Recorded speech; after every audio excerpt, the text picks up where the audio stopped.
Most welcome to your own channel right on then ਜਿਹੜੇ ਵੀ students Math Master Academy ਦੀ ਤਿਆਰੀ ਕਰ ਰਹੇ ਨੇ ਉਹ ਈਜ਼ੀਲੀ ਇਸ ਚੈਨਲ ਤੋਂ ਆਪਣੀ ਤਿਆਰੀ ਕਰ ਸਕਦੇ ਨੇ। ਇੱਥੇ ਤੁਹਾਨੂੰ ਕਿਤੇ ਨਾ ਕਿਤੇ ਫੁੱਲ ਸਿਲੇਬਸ ਜੋ ਹੈ ਫ੍ਰੀ ਆਫ ਕੋਸਟ ਪ੍ਰੋਵਾਈਡ ਹੋ ਰਿਹਾ ਹੈ। ਹਾਫ ਸਿਲੇਬਸ ਆਪਣਾ ਕੰਪਲੀਟ ਹੋ ਚੁੱਕਿਆ, ਹਾਫ ਆਪਾਂ ਅੱਗੇ ਕਵਰ ਕਰ ਰਹੇ ਹਾਂ, ਠੀਕ ਹੈ ਜੀ। ਦੈਨ ਇਹ ਆਪਣਾ ਕੁਐਸਚਨ ਨੰਬਰ 1 ਹੈ, ਜਿਵੇਂ ਕਿ ਤੁਹਾਨੂੰ ਪਤਾ ਹੀ ਹੈ ਵੈਕਟਰ ਅਲਜਬਰਾ ਦਾ ਲਾਸਟ ਕਲਾਸ ਹੈ ਆਪਣੀ, ਠੀਕ ਹੈ। ਇਸ ਤੋਂ ਬਾਅਦ ਆਪਣਾ ਵੈਕਟਰ ਅਲਜਬਰਾ ਦੇ ਜੋ ਐਮਸੀਕਿਊਜ਼ ਨੇ ਉਹ ਕੰਪਲੀਟ ਹੋ ਜਾਣਗੇ। ਆਫਟਰ ਦੈਟ ਆਪਾਂ ਨੈਕਸਟ ਟੌਪਿਕ ਦੇ ਐਮਸੀਕਿਊਜ਼ ਨੂੰ ਸ਼ੁਰੂ ਕਰਾਂਗੇ। ਇਸ ਟੌਪਿਕ ਦੇ ਵਿੱਚ ਦੇਖੋ ਫਸਟਲੀ ਤੁਹਾਨੂੰ ਕੀ ਦਿੱਤਾ ਹੋਇਆ 30 ਕੁਐਸਚਨਸ ਹੋਣਗੇ, ਉਸ ਤੋਂ ਬਾਅਦ ਇਹ ਟੌਪਿਕ ਆਪਣਾ ਪ੍ਰੋਪਰਲੀ ਕੰਪਲੀਟ ਹੈ, ਠੀਕ ਹੈ ਜੀ। क्वेश्चन साढ़े सामने ने, इन्होंने फटाफट आंसर करना शुरू कर दो, ठीक है। Pause the video and answer the question. First question इस कहते अगर ए बी सी थोड़े को कोई भी 3 वैक्टर्स हैगे ने दैन द टू स्टेटमेंट इन्होंने 3 4 ਦੇ ਵਿੱਚੋਂ टू स्टेटमेंट ਕਿਹੜੀ ਹੈ।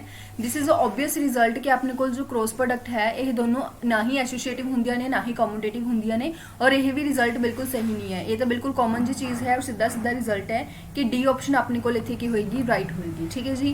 क्वेश्चन नंबर 2 देखो, कहते if A and B are unit vectors such that A cross B भी मेरे को की होएगा यूनिट वैक्टर होएगा। तो दसो ए और बी दे विच जो एंगल बन रहा होगा वो एंगल कितना होगा, ठीक है। इट मीनस टू से कि जेकर तुसी ए क्रॉस बी फाइंड आउट करते हो तो थोड़े कोल कितना होएगा, उसका मॉडुलस 1 ਦੇ इक्वल आएगा, ठीक है। तो तुसी सीधा सीधा ये भी कह सकते हो कि जो साइन थीटा है that is equal to 1।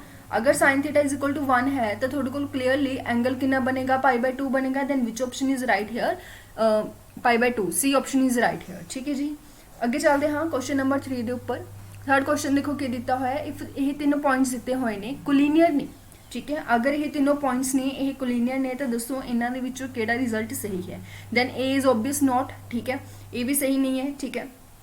Simple है, बी अपने को राइट होएगा, ठीक है।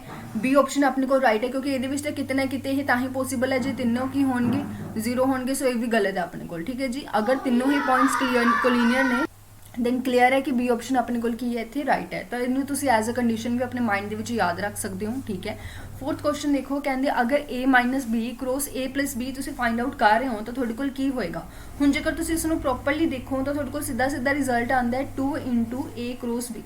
ए आया किवें है, इन्हों तुम अंदर मल्टीप्लाई कर लो, ठीक है। अपने को होएगा ए जिसनों तुम ए माइनस बी के नाल मल्टीप्लाई कर रहे हो, क्रॉस मल्टीप्लाई कर रहे हो, ठीक है जी।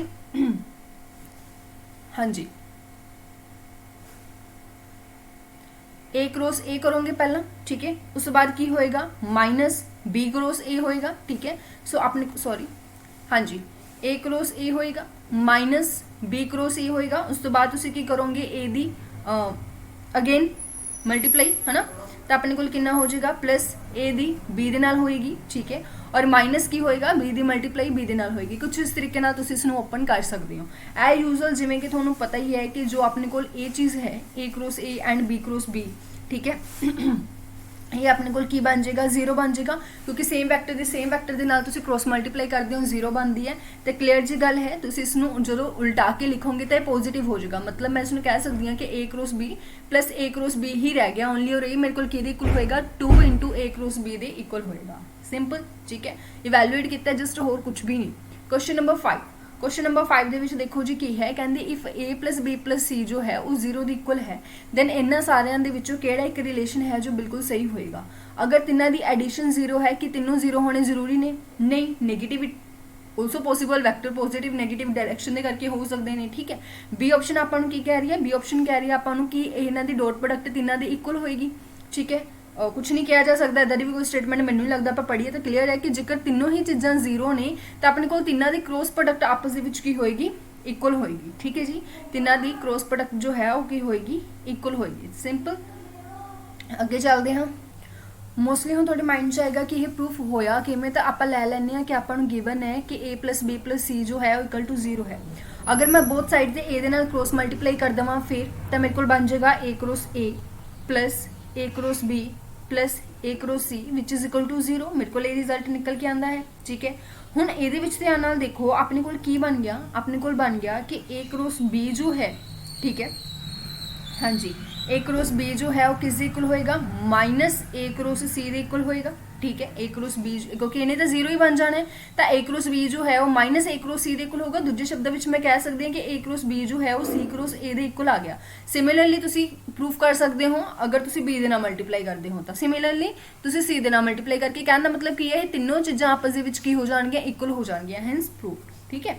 क्वेश्चन नंबर 6 देखो, क्वेश्चन नंबर 6 ਦੇ ਵਿੱਚ ਕੀ ਦਿੱਤਾ ਹੋਇਆ ਹੈ, if theta is any angle, theta ਕੋਈ ਵੀ ਐਂਗਲ ਹੈ ਜਿਹਦੇ ਵੈਕਟਰਸ a ਐਂਡ b ਦਿੱਤੇ ਹੋਏ ਨੇ, ਦੋਨਾਂ ਦੇ ਕ੍ਰੋਸ ਪ੍ਰੋਡਕਟ ਹੈ, ਦੋਨਾਂ ਦੀ ਡਾਟ ਪ੍ਰੋਡਕਟ ਦੇ ਇਕੁਅਲ ਹੈ।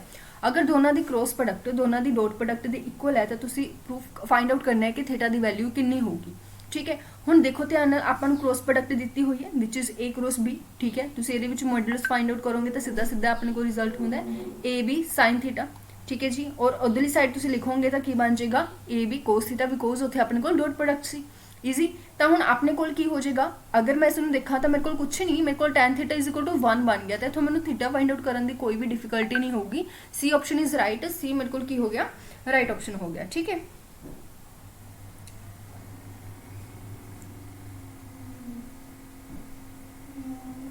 अगे चलते हाँ क्वेश्चन नंबर 7 के उपर।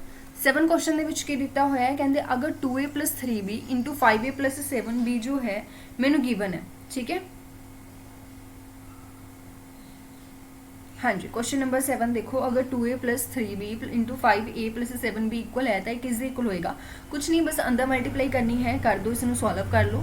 ठीक है, हुण अपने को अगर तुसी मल्टीप्लाई करोगे, देखो ए नू ए दे नाल मल्टीप्लाई करोगे तो थोड़े को 0 ही बनूगा। ठीक है, इनू ए दे नाल मल्टीप्लाई करोगे तो कितना बन जाएगा 14 a × b। ठीक है जी, हुण b नू ए दे नाल मल्टीप्लाई करोगे तो कितना बन जाएगा 15 b × a। ठीक है, और b दी b नाल करोगे 0, तय करके मैंने फर्स्ट और लास्ट वाली टर्म्स लिखियां ही नहीं हैगियां। ठीक है, हुण इहदे विच देख लो जी अपने कोल किहड़ा ऑप्शन राइट आ जांदा है, ए बी सी जां डी। तुसीं इसनूं ओपन कर लो, ओपन करके तुसीं इसनूं किवें लिख सकदे हो -14 b क्रॉस a। ठीक है, एंड +15 b क्रॉस a, कुल मिला के मेरे को कितना बन गया, सिंपल b क्रॉस a बन गया। ठीक है, b क्रॉस a मेरे को की हो गया राइट ऑप्शन हो गया, a b c जां d, देन ऑब्वियसली b। ठीक है, हुण तुसीं सोचदे हो मैम इसनूं a क्रॉस b तो लिखा जा सकता, बट वो नैगेटिव दे विच आ जाऊगा, और नैगेटिव वाली ऑप्शन अवेलेबल नहीं है, तो इहदे विच कन्फ्यूज ना होइओ, वो नैगेटिव दे विच आऊगा। ठीक है, अगे चलते हैं क्वेश्चन नंबर 8। क्वेश्चन नंबर 8 ਦੇ ਵਿੱਚ ਕੀ ਦਿੱਤਾ ਹੋਇਆ ਹੈ, if a and b are दो वैक्टर्स ने सच दैट दोनों की डॉट प्रोडक्ट 0 है और दोनों की क्रॉस प्रोडक्ट भी 0 है, डॉट प्रोडक्ट भी 0 है और क्रॉस प्रोडक्ट भी 0 है, तो की होणगे? देखो डॉट प्रोडक्ट 0 है तो परपेंडिकुलर तो हो सकते हैं, है ना, बट क्रॉस प्रोडक्ट भी इन्होंने नाल आपां नूं 0 करती, तो यदा मतलब सिंपल है कि वह अपने कोल की होएगा नल वैक्टर होएगा। क्यों? क्योंकि डॉट प्रोडक्ट 0 का मतलब हो गया कि ए वैक्टर बी वैक्टर के परपेंडिकुलर है, और क्रॉस प्रोडक्ट 0 होने का मतलब हो गया कि ए वैक्टर बी वैक्टर के पैरेलल है। हुण कोई भी दो लाइन्स परपेंडिकुलर ते पैरेलल दोनों नहीं हो सकदियां, जां तां वो पैरेलल होणगियां जां वो परपेंडिकुलर होणगियां। सो इट मीनस जेकर दोनों ही कंडीशंस होल्ड कर रहे हैं तो सीधी जी गल है जी दोनों नल वैक्टर होणगे। ठीक है, क्वेश्चन नंबर 9। क्वेश्चन नंबर 9 ਦੇ ਵਿੱਚ ਕੀ ਦਿੱਤਾ ਹੋਇਆ ਹੈ, the components of a vector a along the perpendicular to the non zero vector b। ठीक है, कहते components of a vector A vector जड़ा की है परपेंडिकुलर है, किस वैक्टर के परपेंडिकुलर है, बी दे। ठीक है, सो सॉरी हाँ जी, तो इन्होंने किहड़ी कंडीशन जो है होल्ड होंदी हुई आपां नूं पूछी गई है किहड़ी होएगी। ठीक है, तो पहली गल तो आपां लै लैंदे हां कंपोनेंट्स ऑफ अ वैक्टर ए। ठीक है जी, इन्होंने की है A vector along B and perpendicular to B. अगर तुसी ए वैक्टर अलोंग बी लैंदे हो, अलोंग बी, तो थोड़े कोल की बनेगा ऑब्वियसली कोस थीटा लैके चलोगे। ठीक है, दो वैक्टर्स ने, तो ऊपर की हुंदा अपने कोल डॉट प्रोडक्ट हुंदी है जी, नीचे अपने कोल की हुंदा है magnitude of the vector, no doubt. ठीक है जी, जिहदे अलोंग तुसी वैक्टर लेना है। सैकेंड अगर अपन क्या गया, कहते ए वैक्टर जो है वो की है परपेंडिकुलर टू वैक्टर बी, कहते अलोंग भी है तो परपेंडिकुलर भी है, तो ऑब्वियसली परपेंडिकुलर के लिए तुसी 90 है ना साइन थीटा लैके चलते हो, विच इज इक्वल टू ऊपर की हुंदी है क्रॉस प्रोडक्ट हुंदी है और नीचे की हुंदा है मैग्नीट्यूड ऑफ बी। ठीक है जी, तो तुसी आप ही देख लो भी इन्हां दे विचों किहड़ी ऑप्शन सही है, ए या B, then obviously B option is right here. ठीक है, ये जिहड़े क्वेश्चन इन्हां तुसी सीधे सीधे एज ए रिजल्ट भी अपने माइंड दे विच याद रख सकते हो। Question number 10। क्वेश्चन नंबर 10 ਦੇ ਵਿੱਚ ਕੀ ਦਿੱਤਾ ਹੋਇਆ ਹੈ, ਕਹਿੰਦੇ ਜੇਕਰ ਤੁਹਾਨੂੰ ਇਸ ਦਾ ਮੈਗਨੀਟਿਊਡ ਇਜ਼ ਇਕੁਅਲ ਹੈ ਇਫ ਇਹਨਾਂ ਚਾਰਾਂ ਦੇ ਵਿੱਚੋਂ ਕਿਹੜੀ ਸਟੇਟਮੈਂਟ ਆਪਣੇ ਕੋਲ ਰਾਈਟ ਹੋਊਗੀ, ए बी सी ਜਾਂ डी। ਹੁਣ ਸਭ ਤੋਂ ਪਹਿਲੀ ਗੱਲ ਤਾਂ ਤੁਹਾਨੂੰ ਇਹਦੇ ਵਿੱਚ ਕੀ ਦਿੱਤਾ ਹੋਇਆ, ਤੁਹਾਨੂੰ ਦਿੱਤਾ ਹੋਇਆ magnitude of a cross b dot c, है ना। a cross b dot c the magnitude ਜੋ ਹੈ ਤਿੰਨਾਂ ਦੇ ਮੈਗਨੀਟਿਊਡ ਜੋ ਅਲੱਗ-ਅਲੱਗ ਦੇ ਇਕੁਅਲ ਹੈ, ਤਾਂ ਇਹਦੇ ਵਿੱਚ ਤੁਸੀਂ ਕਹੋਗੇ ਕਿ ਮੇਰੇ ਕੋਲ a डॉट b 0 है, बी डॉट सी 0 है या बी डॉट सी सी नहीं, आप कहांगे तीनों ही 0 नहीं जी, तिन्हों की डॉट प्रोडक्ट की होएगी 0 होएगी, मतलब तीनों ही आपस के की होणगे परपेंडिकुलर होणगे। ठीक है, हुण तुसीं कहोगे मैम यही चीज़ सानूं किवें पता लगूगी, तो यह अपने को सीधा सीधा रिजल्ट हुंदा है, अगर तुसीं चाहो तो इसनूं प्रूफ कर सकते हो। ठीक है, ਇਸ ਨੂੰ ਪ੍ਰੂਫ ਕਰੋਗੇ ਤਾਂ ਉਹੀ ਗੱਲ ਲੈਂਦੀ ਚਲਾ ਜਾਏਗਾ, ਤਾਂ ਤੁਸੀਂ ਐਜ਼ ਅ ਰਿਜ਼ਲਟ ਇਸ ਨੂੰ ਮਾਈਂਡ ਦੇ ਵਿੱਚ ਕਲੀਅਰ ਰੱਖਣਾ ਹੈ ਕਿ ਫॉर ਦਿਸ ਕੰਡੀਸ਼ਨ ਤੁਹਾਡੇ ਕੋਲ ਤਿੰਨੋਂ ਹੀ ਕੀ ਹੋਣਗੇ, ਮਿਊਚੁਅਲੀ ਪਰਪੈਂਡੀਕੂਲਰ ਹੋਣਗੇ। ਮਤਲਬ ਤਿੰਨਾਂ ਦੀ ਆਪਸ ਦੇ ਵਿੱਚ ਜੋ ਡਾਟ ਪ੍ਰੋਡਕਟ ਹੈ ਉਹ ਮੇਰੇ ਕੋਲ ਕੀ ਹੋਏਗੀ, 0 ਹੋਏਗੀ। ਸਿੰਪਲ, ਠੀਕ ਹੈ ਜੀ, ਉਹ ਮੇਰੇ ਕੋਲ ਕੀ ਹੋਏਗੀ, 0 ਹੋਏਗੀ। क्वेश्चन नंबर 11, क्वेश्चन नंबर 11 ਦੇ ਵਿੱਚ ਮੈਨੂੰ ਕੀ ਦਿੱਤਾ ਹੋਇਆ ਹੈ, ਕਹਿੰਦੇ ਅਗਰ ਤੁਹਾਡੇ ਕੋਲ which of the following is not property of vectors, ਇਹਨਾਂ ਦੇ ਵਿੱਚੋਂ ਕਿਹੜੀ ਜੋ ਹੈ ਵੈਕਟਰਸ ਦੀ ਪ੍ਰੋਪਰਟੀ ਨਹੀਂ ਹੈ। ਆਈ ਥਿੰਕ ਸੋ ਇਹ ਆਪਸ਼ਨ ਦੇਖਦੇ ਹੀ ਮੈਨੂੰ ਪਤਾ ਲੱਗ ਗਿਆ ਕਿ ਬਾਕੀ ਆਪਸ਼ਨਸ ਵੱਲ ਜਾਣ ਦੀ ਲੋੜ ਨਹੀਂ ਹੈ, ਕਿਉਂਕਿ ਆਪਣੇ ਕੋਲ ਕਦੇ ਵੀ A ਕ੍ਰੋਸ B ਜੋ ਹੈ ਉਹ B ਕ੍ਰੋਸ A ਦੇ ਇਕੁਅਲ ਨਹੀਂ ਹੁੰਦਾ। ਦੈਟਸ ਵਾਈ ਇਹ ਆਪਸ਼ਨ ਇਜ਼ ਰਾਈਟ ਹੇਅਰ ਕਿ ਇਹ ਆਪਣੇ ਕੋਲ ਪ੍ਰੋਪਰਟੀ ਨਹੀਂ ਹੈ। ਬਾਕੀ ਪ੍ਰੋਪਰਟੀਜ਼ ਹੈਗੀਆਂ ਬਿਲਕੁਲ, ਡਾਟ ਪ੍ਰੋਡਕਟ ਕਮਿਊਟੇਟਿਵ ਹੁੰਦੀ ਹੈ ਤੁਸੀਂ ਇਸ ਨੂੰ ਇਸ ਤਰੀਕੇ ਨਾਲ ਰਿਪਰੈਜ਼ੈਂਟ ਕਰ ਸਕਦੇ ਹੋ, ਬਿਲਕੁਲ ਕਰ ਸਕਦੇ ਹੋ। ਕੀ ਤੁਸੀਂ ਇਸ ਨੂੰ ਓਪਨ ਕਰਕੇ ਇਸ ਤਰੀਕੇ ਨਾਲ ਲਿਖ ਸਕਦੇ ਹੋ, ਬਿਲਕੁਲ ਲਿਖ ਸਕਦੇ ਹੋ। So B option, A option is not right. Question number 12 question ਦੇ ਵਿੱਚ ਦੇਖੋ, the number of the vectors of unit length perpendicular to this and this. ठीक है, ਕਹਿੰਦੇ ਕਿੰਨੇ ਹੀ ਵੈਕਟਰਸ ਹੋਣਗੇ ਜਿਹੜੇ ਕੀ ਹੋਣਗੇ ਪਰਪੈਂਡੀਕੂਲਰ ਹੋਣਗੇ A unit length perpendicular to the vectors this and this. ठीक है, ਤੇ A और B ਦੇ परपेंडिकुलਰ ਹੋਣਗੇ। ਤਾਂ ਮੇਰੇ ਖਿਆਲ ਦੇ ਵਿੱਚ ਇੱਥੇ ਆਪਾਂ ਨੂੰ ਪਹਿਲਾਂ AB ਵੈਕਟਰ ਕੱਢਣਾ ਪਏਗਾ। ਸੋ ਫਾਈਂਡ ਦ ਵੈਕਟਰ, ਕਿਵੇਂ ਵੈਕਟਰ ਫਾਈਂਡ ਆਊਟ ਕਰ ਸਕਦੇ ਹੋ, ਕ੍ਰੋਸ ਪ੍ਰੋਡਕਟ ਕਰੋ। ਓਕੇ, ਤਾਂ ਮੇਰੇ ਕੋਲ ਕਿੰਨਾ ਆ ਜਾਏਗਾ ਜੀ, I J K 1 1 0 0 1 1। ठीक है, सो इत्थे तुसी की कढना है, वैक्टर कढना है जो तुहाडे कोल किन्ना आ जाएगा, I cap minus J cap plus K cap. इस तरीके नाल तुहाडे कोल की हो जाएगा, वैक्टर हो जाएगा। हुण कहंदे आपां ने की करना है, उस नंबर ऑफ वैक्टर्स में इधर किन्ने वैक्टर्स होणगे जो की है परपेंडिकुलर होणगे। ठीक है, जो अपने को लेंथ है इस वैक्टर दी, वो वैक्टर दी लेंथ अपने को कितनी है, √3 है। किमें पता लग गया, मॉडुलस फाइंड आउट कर लो, लेंथ आ जाऊगी। ठीक है, तो इन्होंने आपां नूं की है कि यूनिट वैक्टर होने चाहिए ने, यूनिट वैक्टर होने चाहिए ने, मतलब की हो गया कि इधर दे यूनिट वैक्टर किन्ने होणगे। तो क्लीयर जी गल है, यूनिट वैक्टर तो मेरे को दो ही होणगे, 1/√3 I cap minus J cap plus K cap. यही दो यूनिट वैक्टर ने जेडे की होणगे परपेंडिकुलर होणगे A एंड B दोनों दी। So number of the vectors is 2। ठीक है, क्वेश्चन नंबर 13 क्वेश्चन ਦੇ ਵਿੱਚ ਦੇਖੋ ਕੀ ਦਿੱਤਾ ਹੋਇਆ, A ਦਿੱਤਾ ਹੋਇਆ, C ਦਿੱਤਾ ਹੋਇਆ। ठीक है, then the vector B satisfy this. ਕਹਿੰਦੇ B ਵੈਕਟਰ ਕੀ ਹੋਏਗਾ, ਜੋ ਇਸ ਨੂੰ ਸੈਟੀਸਫਾਈ ਕਰਦਾ ਹੋਊਗਾ, ਐਂਡ ਦੋਨਾਂ ਦੀ ਡਾਟ ਪ੍ਰੋਡਕਟ ਮੇਰੇ ਕੋਲ ਕੀ ਹੋਏਗੀ, 1 ਹੋਏਗੀ। ठीक है, सो ਤੁਸੀਂ ਆਪ ਹੀ ਸਮਝ ਆ ਰਹੇ ਹੋ। ਹੁਣ ਇੱਥੇ ਤੁਹਾਨੂੰ ਕੀ ਕਰਨਾ ਪਏਗਾ, ਸੋਲਵ ਕਰਨਾ ਪਏਗਾ। ਮੈਨੇ ਆਪਣੇ ਵੱਲੋਂ B ਵੈਕਟਰ ਨੂੰ ਕੁਝ ਵੀ ਕਲੈਕਟ ਕਰ ਲਿਆ, like B1 I cap plus B2 J cap plus B3 K cap. ठीक है जी, ऐदा करके मैंने B वैक्टर ਨੂੰ कोई भी एक वैक्टर जो है वो लेट कर लिया। ਇਹਨਾਂ ਦੇ ਅਕੋਰਡਿੰਗ ਜੇਕਰ ਤੁਸੀਂ A vector the B vector ਦੇ ਨਾਲ ਕ੍ਰੋਸ ਮਲਟੀਪਲਾਈ ਕਰਦੇ ਹੋ, ਮਤਲਬ ਸਿੱਧੀ ਜੀ ਗੱਲ ਹੈ, I cap J cap K cap. A vector ਕਿੰਨਾ ਹੈ, A ਵੈਕਟਰ ਹੈ 1 -1 एंड 1। ठीक है जी, B वैक्टर कितना है, B1 B2 एंड B3। ठीक है, ਹੁਣ ਇਸ ਨੂੰ ਤੁਸੀਂ ਸੋਲਵ ਕਰੋਗੇ, ਸੋਲਵ ਕਰਕੇ ਤੁਹਾਡੇ ਕੋਲ ਵੈਕਟਰ ਆ ਜਾਏਗਾ ਔਰ ਦੋਨਾਂ ਦੀ ਕ੍ਰੋਸ ਮਲਟੀਪਲਾਈ ਕਿਸ ਦੇ ਇਕੁਅਲ ਹੈ, G ਦੇ ਇਕੁਅਲ ਹੈ। ਬਸ ਉੱਥੋਂ ਕੰਪੇਅਰ ਕਰ ਲਿਓ। ਠੀਕ ਹੈ, ओके, तो इतों मेरे को वैक्टर जो आएगा दैट इज मैं सीधा सीधा लिख रही हूँ, तुम कैलकुलेशन कर लियो, आराम नाल हो जाऊगा। ठीक है जी, B2 plus B3 plus J cap which is B1 minus B3 and plus K cap which is B2 plus B1, ऐदा करके आएगा। ठीक है, हुण तुसीं इस दे विच की करना है, दोनों की क्रॉस मल्टीप्लाई करके आ गया which is equal to C। हुण ये जो वैक्टर है ये किस दे इक्वल है, ये C वैक्टर दे इक्वल है which is minus I cap minus J cap. तो कंपेयर कर लो, कंपेयर करके थोड़ा पता लग गया कि जो B2 प्लस B3 है वो मेरे को 1 के इक्वल है। ठीक है जी, B1 माइनस B3 है वो मेरे को -1 के इक्वल है और B1 प्लस B2 है वो मेरे को 0 के इक्वल है। इतों मेरे को वैल्यूज आ जाएगी B1 की भी, B2 की भी और B3 की भी। ठीक है, सो एक लास्ट स्टेटमेंट तो मैंने ये तो पता लग गया कि जो B1 होएगा और जो B2 होएगा ये दोनों की होंगे 0 होंगे, है ना। So clearly which option is right है, B ऑप्शन इज राइट है ना। बाकी तुम इसको सॉल्व कर लो, सॉल्व करके थोड़े को हो जाएगा, आंसर आ जाएगा ईजी।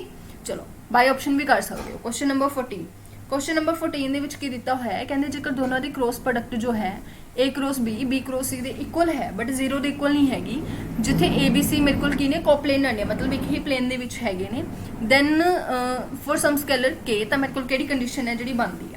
पहली गल तो मेरे को A cross B minus B cross C equal to 0 हो जाएगा, क्योंकि दोनों इक्वल ने, मैं एक तरीके नाल इक्वालिटी तो इधर ले आई है ना।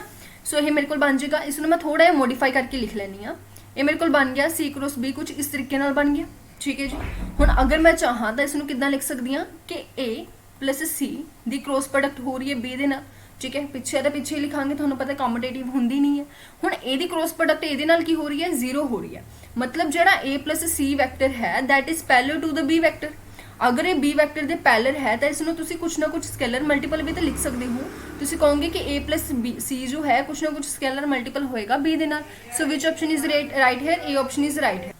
क्वेश्चन नंबर 15, क्वेश्चन नंबर 15 च की दिता होया है, कहते अगर a भी 0 नहीं हैगा, b भी 0 नहीं हैगा and c is also not equal to 0, then the true statement, कहते जी ट्रू स्टेटमेंट है वो की होएगी, फर्स्ट होएगी, सेकंड होएगी, थर्ड होएगी या लास्ट होएगी।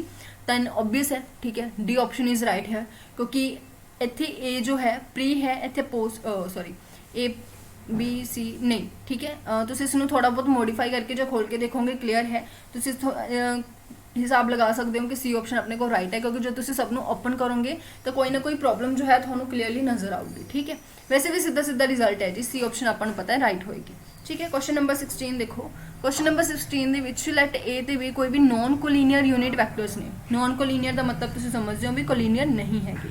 ਜੇਕਰ ਤੁਹਾਨੂੰ u ਇਜ਼ ਇਕੁਅਲ ਦਿੱਤਾ ਹੋਇਆ, b ਇਜ਼ ਇਕੁਅਲ ਦਿੱਤਾ ਹੋਇਆ ਤਾਂ ਮੈਗਨੀਟਿਊਡ ਆਫ b ਕਿਹਦੇ ਇਕੁਅਲ ਹੋਏਗਾ। देखो हुण b ਤੁਹਾਨੂੰ ਕਹਿੰਦੇ क्रॉस प्रोडक्ट ਦੇ ਇਕੁਅਲ ਹੈ। अगर b क्रॉस प्रोडक्ट ਦੇ ਇਕੁਅਲ ਹੈ ਤਾਂ ਮੈਂ ਇਦਾਂ ਕਹਿ ਸਕਦੀ ਹਾਂ ਕਿ magnitude of a magnitude of b into sin theta ਦੇ ਇਕੁਅਲ ਹੈ, ਕਿਉਂਕਿ ਆਪਾਂ ਨੂੰ ਪਤਾ ਹੈ a cross b is equal to a ਦੇ ਇਕੁਅਲ ਹੁੰਦਾ ਹੈ ਨਾ, ਸਾਰਾ ਆਪਾਂ ਨੂੰ ਪਤਾ। ਨਾਲ ਇਸ ਦੇ ਕੀ ਹੋਏਗਾ, ਯੂਨਿਟ ਵੈਕਟਰ ਵੀ ਹੁੰਦਾ ਸੋਰੀ क्रॉस ਦੇ ਵਿੱਚ ਹੈ ਨਾ। ਮੈਗਨੀਟਿਊਡ ਆਫ b ਮੇਰੇ ਕੋਲ ਕਿਹਦੇ ਇਕੁਅਲ ਹੋ ਜਾਊਗਾ, ਮੈਗਨੀਟਿਊਡ ਆਫ b ਮੇਰੇ ਕੋਲ ਕਿਹਦੇ ਇਕੁਅਲ ਹੋਏਗਾ, sin ਥੀਟਾ ਦੇ ਇਕੁਅਲ ਹੋਊਗਾ, ठीक है। क्यों, क्योंकि अपने को तुम कहोगे क्यों, क्योंकि अपने को जो है ये दोनों वैक्टर्स के दिते हुए ने, यूनिट वैक्टर दिते हुए ने। ਇਹਦਾ मैग्नीट्यूड भी 1 आऊगा, ਇਹਦਾ मैग्नीट्यूड भी 1 आऊगा, ਇਹਦਾ ਤਾਂ ਆਏਗਾ ਹੀ ਆਏਗਾ 1, ਤਾਂ मैग्नीट्यूड ਮੇਰੇ ਕੋਲ ਕੁੱਲ ਮਿਲਾ ਕੇ ਕਿਹਦੇ ਇਕੁਅਲ ਆ ਗਿਆ ਜੀ, sin ਥੀਟਾ ਦੇ ਇਕੁਅਲ ਆ ਗਿਆ। मतलब ਹੁਣ ਮੈਨੂੰ ਕੀ ਮੇਰਾ ਫੋਕਸ ਕਿਹਦੇ ਉੱਪਰ ਹੋਣਾ ਚਾਹੀਦਾ, sin ਦੇ ਉੱਪਰ ਹੋਣਾ ਚਾਹੀਦਾ, ਠੀਕ ਹੈ। ਚਲੋ ਹੁਣ ਇਹਦੇ ਵਿੱਚ ਧਿਆਨ ਨਾਲ ਦੇਖੋ, ਮੈਨੂੰ ਇੱਕ ਹੋਰ ਚੀਜ਼ ਦਿੱਤੀ ਹੋਈ ਹੈ which is u is equal to a minus a dot b into b, ठीक है जी। ये मैंने एक पूरा का पूरा वैक्टर दिता होया which u is equal to a minus a dot b into b, ठीक है। हुण a डॉट b जो है उसदे विच आपां कर लैने वैल्यू पुट, तो मेरे को कितना आ जाएगा, a is equal to a minus cos theta into b, ठीक है, क्योंकि डॉट प्रोडक्ट खोल ली, मैग्नीट्यूड 1 दे इक्वल है, सो सीधा सीधा मैंने लिख दिता cos theta is equal to b, ठीक है जी। हुण इहदे विच आपां की करदे हां, दोनों साइड के उपर स्केयरिंग कर दिंदे हां।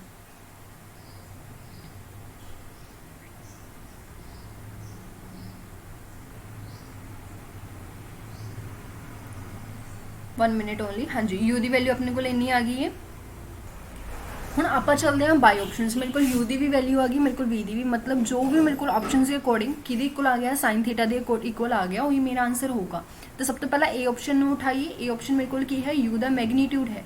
अगर तुसी u का मैग्नीट्यूड फाइंड आउट करोगे then it is very very clear कि a का मैग्नीट्यूड भी कितना है 1 है, b का मैग्नीट्यूड भी कितना है 1 है, तो थोड़े को कितना हो जाएगा, मेरे को हो जाएगा 1 प्लस कोस थीटा, ठीक है जी। बट आप करते हैं उसका स्केयर लेके चलते हैं, प्रॉपरली फाइंड आउट करते हैं, तो मेरे को कितना हो जाएगा u into U which is equal to U square, ठीक है, ताकि इसमें प्रॉपरली सॉल्व कर सके। सीधी जी गल है, मैं इसमें सीधा सीधा 1 प्लस कोस स्केयर लिख रही हूँ, ठीक है। क्यों, क्योंकि magnitude of a and b is equal to 1, सीधी जी गल है, ठीक है। तो मेरे को कितना बन जाएगा, ये मेरे को किहदे इक्वल हो जाएगा, माइनस इहदे विच जेकर तुसीं देखो a square plus b square minus 2ab, right.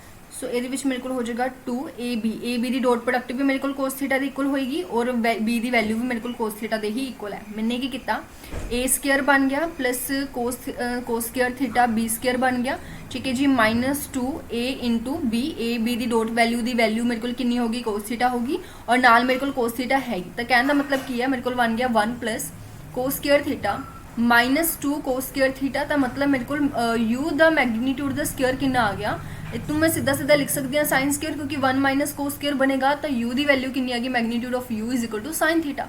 C easy, sine theta की वैल्यू अगर आ गई तो ए ऑप्शन मेरे को सही बैठ रहा है, but A option is not everything है ना। ए ऑप्शन के नाल सिस्ट आप ये नहीं कह सकते कि सही है। हुण आपने अगे भी देखना है बाकी ऑप्शंस के विचों, ठीक है, क्योंकि मल्टीपल आंसर है इस क्वेश्चन के, दैट्स वाई आप बाकी ऑप्शंस नूं भी चेक करांगे, ठीक है जी। मल्टीपल ऑप्शंस भी हैगियां, तो मल्टीपल ऑप्शन के विच तुसीं बी नूं चेक करोगे, सी नूं करोगे, ठीक है। हुण आपने ये थोड़ा होमवर्क लगा लो, 1 मिनट ओनली, सॉरी, हाँ जी। तो दिस इज योर होमवर्क कि तुसीं खुद दसना है कि इन्हां दे विचों होर किहड़ी ऑप्शन है जिहदे विच ये प्रॉपर वैल्यू तुहानूं फाइंड आउट करके दे रहा है, ए बी सी जां डी, ठीक है। तो उत्थों तुसीं की करना है, आंसर तो फाइंड आउट करना है। ये आंसर है, इस तो इलावा इन्हां तिन्नां दे विचों होर किहड़ा है जो इस कंडीशन नूं होल्ड कर रहा है कि जिहदे विच तुसीं यू की वैल्यू ये पुट करदे हो तो तुहाडे कोल इक्वल टू साइन थीटा आ जाता है। सिंपल ईजी, ठीक है, क्लीयर है। तो तुसीं आपे फाइंड आउट करना है।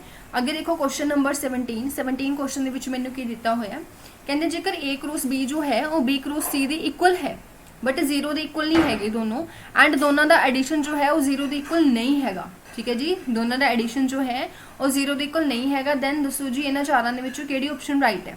ਤਾਂ ਕਲੀਅਰ ਜੀ ਗੱਲ ਹੈ, ਇਸ ਨੂੰ ਪਹਿਲਾਂ ਇੱਧਰ ਲੈ ਜਾਂਦੇ ਹਾਂ ਤਾਂ ਮੇਰੇ ਕੋਲ ਕਿੰਨਾ ਬਣ ਜਾਏਗਾ A cross B minus B cross C which is equal to 0, ठीक है। तो मेरे को कितना बन गया A cross B plus C cross B बन जाएगा, ठीक है, क्योंकि मैंने उल्टा दिता, एक थोड़ा ये दिक्कत हो रही है, चलो हाँ जी ठीक है। तो A plus C cross B मैं लिख सकती हाँ, बिल्कुल लिख सकती हाँ। तो हुण तुसीं दसो क्रॉस प्रोडक्ट होगी है 0, किहड़ी ऑप्शन सही होगी, तो तुसीं कहोगे B ऑप्शन सही होगी, जो कि बिल्कुल सही भी है, ठीक है। क्वेश्चन नंबर 18 दे विच की दिता होया है, कहंदे हाँ जी क्वेश्चन नंबर 18 ਦੇ ਵਿੱਚ ਦਿੱਤਾ ਹੋਇਆ ਹੈ, ਕਹਿੰਦੇ ਅਗਰ ਕੋਈ ਵੀ ਯੂਨਿਟ ਵੈਕਟਰ ਹੈ ਪਰਪੈਂਡੀਕੂਲਰ ਟੂ ਦਾ ਪਲੇਨ ਜੋ ਜਿਹਦੇ ਉੱਪਰ ਤੁਹਾਨੂੰ ਪੁਆਇੰਟਸ ਦਿੱਤੇ ਹੋਏ ਨੇ, ਠੀਕ ਹੈ, ਤਾਂ ਉਹ ਯੂਨਿਟ ਵੈਕਟਰ ਤੁਸੀਂ ਫਾਈਂਡ ਆਊਟ ਕਰਨਾ ਹੈ। ਫਰਸਟ ਥਿੰਗ ਇਜ਼ ਕਿ ਤੁਹਾਡੇ ਕੋਲ ਯੂਨਿਟ ਵੈਕਟਰ ਫਾਈਂਡ ਆਊਟ ਕਰਕੇ ਉਸ ਦਾ ਮੈਗਨੀਟਿਊਡ 1 ਆਊਗਾ, ਠੀਕ ਹੈ, ਮੈਗਨੀਟਿਊਡ 1 ਆਣਾ ਚਾਹੀਦਾ ਹੈ। ਖੈਰ ਇੱਥੇ ਮੈਂ ਦੇਖ ਪਾ ਰਹੀ ਹਾਂ ਕਿ ਜ਼ਿਆਦਾਤਰ ਮੈਗਨੀਟਿਊਡ 1 ਆਰਾਮ ਨਾਲ ਆ ਜਾਊਗਾ, ਬਟ ਸਟਿਲ ਆਪਾਂ ਕੀ ਕਰਦੇ ਹਾਂ, ਪ੍ਰੋਪਰਲੀ ਦੇਖਦੇ ਹਾਂ। ਆਪਣੇ ਕੋਲ ਕੀ ਦਿੱਤੇ ਹੋਏ ਆ, ਪੁਆਇੰਟਸ ਦਿੱਤੇ ਹੋਏ ਆ, ਠੀਕ है। सो इन्होंने कहा है कि कोई भी यूनिट वैक्टर जो कि है इन्होंने प्लेन पॉइंट से की होएगा परपेंडिकुलर होएगा, है ना। सो ए वैक्टर मैंने कितना दिता होया, A vector is equal to I minus J, अच्छा ठीक है, ए मेरे को A है, ए मेरे को B है, पहले आपको A B vector find out करना पएगा, ठीक है, क्योंकि मैंने पोजीशन वैक्टर्स दिते हुए हैं। तो शुरू ਦੇ ਵਿੱਚ ਹੀ ਆਪਾਂ ਥੋੜਾ ਸਹੀ ਚੱਲਦੇ ਹਾਂ, ਹਾਂਜੀ। ਤਾਂ ए बी ਵੈਕਟਰ ਮੇਰੇ ਕੋਲ ਕਿੰਨਾ ਆਏਗਾ, position vector of B minus position vector of A which is I cap, ठीक है जी। 0 माइनस माइनस प्लस हो जाएगा प्लस J कैप एंड -1 -2 मतलब -3 K कैप, ठीक है। सो उस तो बाद मेरे को कितना हो जाएगा, बी सी वैक्टर कढ़ लेने आप, ठीक है जी। बी सी वैक्टर मेरे को आ जाएगा लाइक -2 I कैप, ठीक है जी, और +2 J cap and +2 K cap. ऐसा करके मेरे को दोनों ही वैक्टर्स आ गए, दोनों का परपेंडिकुलर करना, कुछ भी नहीं करना, फाइंड आउट कर लो बस क्रॉस, ठीक है। सो मेरे को कितना हो जाएगा I J K, तो मेरे को कितना आ गया जी 1 1 -3 एंड -2 2 एंड 2, ठीक है। सो इसका तुम फाइंड आउट करोगे वैक्टर, उसका यूनिट वैक्टर फाइंड आउट कर लियो, ठीक है। मेरे को आ गया 8 I cap +4 J cap +4 K cap, ठीक है। सो बस फाइंड आउट कर लो, आंसर आ जाऊगा, ठीक है। यूनिट वैक्टर आपको सारे फाइंड आउट करना आता है, तुम आप ही देख लो जी किहड़ा ऑप्शन राइट होएगा, ए या B, obviously A option is right है, ठीक है। क्वेश्चन नंबर 19 ਦੇ ਵਿੱਚ ਕੀ ਦਿੱਤਾ ਹੋਇਆ ਹੈ, ਕਹਿੰਦੇ ए ਦਿੱਤੀ ਹੋਈ ਹੈ एंड B ਦਿੱਤੀ ਹੋਈ ਹੈ, ਤੇ ਦੋਨਾਂ ਦੀ क्रॉस प्रोडक्ट जो है वो मेरे को कितनी है, 0 है, ठीक है जी। दोनों की क्रॉस प्रोडक्ट की है 0 है, देन M और N की वैल्यू जो है वो कितनी होगी, A दी हुई है B दी हुई है, दोनों की क्रॉस प्रोडक्ट जो है वो 0 है। तो दसो जी M N की वैल्यू मेरे को कितनी होएगी, तो क्रॉस प्रोडक्ट आपको इतने करनी पैनी है, I cap J cap and K cap का डिटरमिनेंट आपको फाइंड आउट करना पैना, विच इज़ 2 3 -5 M N 12, ठीक है। सो यही मेरे को की हो जाएगा, इसमें सॉल्व कर लो, सॉल्व करके जो भी वैल्यू आऊगी उसमें तुम किस दे को रखोगे, 0 दे को रखोगे, ठीक है जी। 0 दे को रखोगे क्योंकि ये चीज़ आपको गिवन हैगी आ, अगर ये 0 दे को रखोगे तो थोड़े को M की भी वैल्यू आ जाएगी, N की भी वैल्यू आ जाएगी, ठीक है। सो अपने को की बनेगा, अपने को बनेगा 36 + 5N के नाल I कैप। हुण जो तुसीं इसनूं 0 दे को रखोगे तो 36 + 5N = 0, तो N की वैल्यू कितनी आ जाएगी, -36/5 आ जाएगी, ठीक है। तो N की वैल्यू मेरे को -36/5 आ रही है, आई थिंक सो फर्स्ट और लास्ट ऑप्शन तो चलेगा इतों, ठीक है। सेकंड मेरे को की बनेगा, इतना बनेगा -24 + 5M J कैप। हुण इसनूं भी मैंने 0 दे को रखना है, इसनूं भी 0 दे को रखोगे तो 24 = -5M, ठीक है जी। और M की वैल्यू कितनी आ जाएगी, -24, मतलब दोनों नेगेटिव, मतलब C option is right, clear. Question number 20 ਦੇ ਵਿੱਚ ਕੀ ਦਿੱਤਾ ਹੋਇਆ, ਕਹਿੰਦੇ ਯੂਨਿਟ ਵੈਕਟਰ ਦਿੱਤਾ ਹੋਇਆ which is perpendicular to this and this, ਉਹ ਯੂਨਿਟ ਵੈਕਟਰ ਜਿਹੜਾ ਇਹਨਾਂ ਦੋਨਾਂ ਦੇ ਕੀ ਹੋਵੇ, ਪਰਪੈਂਡੀਕੂਲਰ ਹੋਵੇ, ਠੀਕ ਹੈ। ਜਿਹੜਾ ਇਹਨਾਂ ਦੋਨਾਂ ਦੇ ਕੀ ਹੋਵੇ, ਪਰਪੈਂਡੀਕੂਲਰ ਹੋਵੇ। ਸੋ ਇਸ ਨੂੰ ਤੁਸੀਂ ਕਿਵੇਂ ਕਰੋਗੇ, A cross B upon magnitude of A cross B, simple, ठीक है। सो यही थोड़ा होमवर्क है, बड़े आराम नाल इस क्वेश्चन ਨੂੰ ਤੁਸੀਂ कर सकते हो, इट इज़ वेरी ईजी, ठीक है। सो आराम नाल यही क्वेश्चन थोड़ा हो जाएगा, ठीक है जी।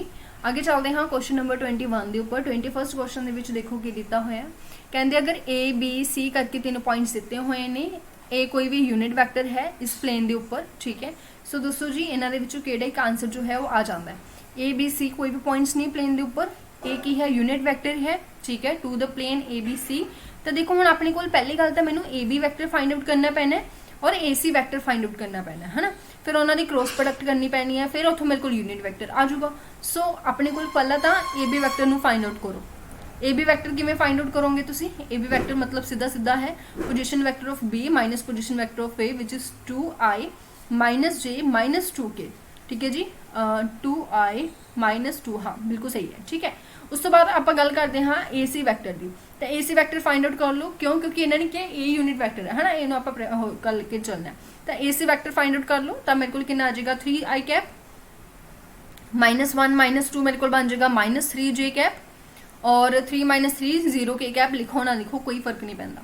उस तो बाद दोनों की मैंने की करनी है क्रॉस प्रोडक्ट करनी है, तो दोनों की ही की कर दो क्रॉस प्रोडक्ट कर दो which is I cap j cap and के कैप, ठीक है जी। मेरे को कितना आ जाएगा 2 minus 1 minus 2 3 minus 3 and 0, here is it, ठीक है।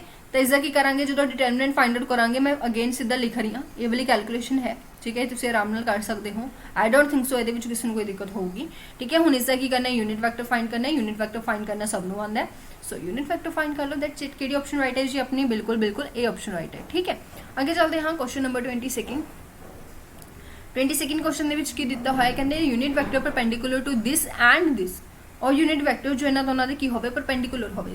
हुण दो वैक्टर दिते हैं, एक ए एक बी, पहले तो ऊपर दोनों की क्रॉस प्रोडक्ट करो, नीचे दोनों की क्रॉस प्रोडक्ट का की हो जाएगा मैग्नीट्यूड हो जाएगा। फाइंड द आंसर, ठीक है, which option is right here? C, ठीक है, आराम नाल हो जाएगा। Question number 23 for any value of vector A B and this is equal to. हुण देखो इत्थे ए क्रॉस बी का होल स्केयर पूछ लिया आपां नूं, तो ए क्रॉस बी का होल स्केयर का मतलब की हो गया कि ए क्रॉस बी नूं तुसीं ए क्रॉस बी दे नाल ही मल्टीप्लाई करनी है, ठीक है। सो ये अपने को कितना बनेगा, देखो पहला ए नू ए नाल होएगी जो कि 0 बन जाऊगा, लिखो ही ना, है ना। फिर ए नू बी नाल होएगी, सो ये मेरे को कितना होएगा A B sine theta into N cap, मैंने सीधा ही लिख लिया, ठीक है। बी नू ए नाल करोगे ये भी सेम ही चीज़ बनेगी, ठीक है, ये भी मेरे को सेम ही चीज़ बनेगी which is a B sine theta magnitude है इतने एन कैप, और बी नू बी नाल करोगे 0, तो मैंने की कर दिता, खत्म कर दिता, सीधा सीधा मैंने इतने डायरेक्टली लिख लिया, ठीक है। सो ए दी वैल्यू मैंने लिख ली, ए दी वैल्यू मैंने लिख ली, जो ओपन मल्टीप्लाई करके लिखोगे तो भी थोड़े को सेम ही चीज़ बनूगी। हुण जेकर तुसीं ये सोचना चाहते हो कि ए दी वैल्यू पुट करती, ए दी वैल्यू पुट करती, उवें भी कर दो, है ना। सो अपने को कितना बन गया, अपने को बन गया ए स्केयर बी स्केयर, ठीक है जी। साइन स्केयर है, साइन स्केयर मैंने लिख लिया 1 माइनस कोस स्केयर, ठीक है। सो मेरे को कितना बन गया A square B square minus A square B square cos square theta, ठीक है जी। हुण यह अगर ध्यान नाल देखा जाए तो यह चीज़ मेरे को किहदे इक्वल हुंदी है, डॉट प्रोडक्ट दे इक्वल नहीं हुंदी। A square minus B square A dot B दा होल स्केयर, ठीक है। हुण तुसीं आप ही देख लो which option is right, C option is right. Question number 24 question number 24 दे विच की दिता होया, कहते unit vector perpendicular to this and this, then ये भी अगेन कुछ नहीं करना, सिंपल क्रॉस मल्टीप्लाई फाइंड करनी है और उसका यूनिट वैक्टर फाइंड करना है, आराम नाल हो जाएगा ये भी क्वेश्चन, ठीक है। आंसर तो हम दस दें कि सी ऑप्शन इज राइट। ये कई क्वेश्चन ऑलरेडी आप कर चुके हैं, करके नहीं दसिया, ठीक है। क्वेश्चन नंबर 25 क्वेश्चन नंबर 25 दे विच की है, कहते sine of the angle between two vectors, दो वैक्टर्स दे विच एंगल फाइंड करना है और भी साइन, ठीक है। सो पहले तो अपन क्रॉस मल्टीप्लाई करनी पड़ेगी, ठीक है, और क्रॉस मल्टीप्लाई करके अपने को वैक्टर आ जाएगा which is a cross B, ठीक है। तो मेरे को कितना होएगा i cap j cap k cap जी, तो मेरे को कितना आ जाएगा 3 2 -1 12 5 और -5, ठीक है। इतों मैं वैक्टर सीधा सीधा लिख रही हूँ which is 5 I cap 3 J cap -9 के कैप, ठीक है। सो इदा करके मेरे को वैक्टर आ गया। सो साइन थीटा की वैल्यू मेरे को कितनी है जी, साइन थीटा की वैल्यू मेरे को है, हुण देखो ध्यान ना, साइन थीटा की आप वैल्यू अपने को कितनी होंगी है मैग्नीट्यूड ऑफ ऊपर वाले का, ठीक है, और नीचे वाले के दोनों वैक्टर्स का मैग्नीट्यूड, ऊपर वाले का मैग्नीट्यूड मेरे को कितना आ जाएगा 25 + 9 + 81, ठीक है, divide by magnitude of A vector जो मेरे को होएगा 9 + 4 + 1, और magnitude of b vector which is 144 + 25 + 25, ठीक है। बस इसमें सॉल्व कर लो, सॉल्व करके की हो जाएगा आंसर आ जाएगा। तो ऊपर तो मेरे को बन गया 115, आई थिंक सो मैंने इतों ही आंसर मिल गया ए ऑप्शन, बट स्टिल आप नीचे देख लें बिल्कुल ए 14 बन रहा है एंड ए मेरे को बन रहा है 50 50 150 तो 144 194, ठीक है, ठीक है जी, ए ऑप्शन इज राइट है। क्वेश्चन नंबर 26 क्वेश्चन ਦੇ ਵਿੱਚ ਦੇਖੋ ਕੀ ਹੈ, ਕੋਈ ਵੀ ਦੋ ਵੈਕਟਰ ਦਿੱਤੇ ਹੋਏ ਨੇ, ਦੋਨਾਂ ਦੀ ਕ੍ਰੋਸ ਪ੍ਰੋਡਕਟ ਕੀ ਦਿੱਤੀ ਹੋਈ ਹੈ, 0 ਦਿੱਤੀ ਹੋਈ ਹੈ, ਤਾਂ ਦੱਸੋ ਜੀ ਇਹਦੇ ਵਿੱਚ ਕੀ ਹੋਏਗਾ। ਠੀਕ ਹੈ, ਦੋਨਾਂ ਦੀ ਕ੍ਰੋਸ ਪ੍ਰੋਡਕਟ ਜੋ ਹੈ ਉਹ 0 ਹੈ, ਦੈਨ ਮੇਰੇ ਕੋਲ ਕੀ ਹੋਏਗਾ, a = 0 ਹੋਊਗਾ, b ਹੋਊਗਾ, ਨੋਟ ਪੈਰਲਲ ਹੋਊਗਾ ਜਾਂ ਨਨ ਆਫ ਥੀਸ ਹੋਊਗਾ। ठीक है, सो नन ऑफ दीज होगा, दोनों के क्रॉस प्रोडक्ट 0 होने का मतलब ये नहीं है कि a डेफिनेटली 0 ही होगा, जब b डेफिनेटली 0 होगा, जो दोनों पैरेलल नहीं होंगे, नहीं जी तो कंडीशन ही पैरेलल दी है। ठीक है, सो डी ऑप्शन इज राइट है। क्वेश्चन नंबर 27, क्वेश्चन नंबर 27 ਦੇ ਵਿੱਚ ਕੀ ਦਿੱਤਾ ਹੋਇਆ, ਦੋ ਵੈਕਟਰਸ ਦਿੱਤੇ ਹੋਏ ਨੇ ਔਰ ਦੋਨਾਂ ਦੀ ਜੋ ਸਕੁਅਰ ਹੈ ਉਹ ਆਪਾਂ ਫਾਈਂਡ ਆਊਟ ਕਰਨੀ ਹੈ। ਸੋ ਹੁਣੀ ਆਪਾਂ ਰਿਜ਼ਲਟ ਕਰਕੇ ਆਏ ਕਿ ਇਹ ਚੀਜ਼ ਜੋ ਹੈ ਉਹ ਮੇਰੇ ਕੋਲ a ਡੋਟ b ਦੇ ਹੋਲ ਸਕੁਅਰ ਦੇ ਇਕੁਅਲ ਹੁੰਦੀ ਹੈ। ठीक है, सो अगर तुम इसनूं लिखना चाहो तो इसनूं तुसीं किवें लिख सकते हो, इसनूं आपां सिंपली लिख सकते हैं, ये अपने कोल किहदा डिटरमिनेंट बनता है, एक तरीके नाल ऐं देख लो कि किहदा डिटरमिनेंट बनता है। ये जेकर ध्यान नाल देखा जाए तो जेकर तुसीं बी दे डिटरमिनेंट नूं सॉल्व करो, बाय ऑप्शन भी ये क्वेश्चन थोड़ा है हुण तुसीं सॉल्व कर लिया, थोड़ा बाय ऑप्शन चले जाओ है ना, जेकर तुसीं बी दे डिटरमिनेंट नूं सॉल्व करदे हो तो तुहाडे कोल की आ जांदा है, ये वाली कंडीशन आ जाती है, हैंस प्रूफ्ड। Question number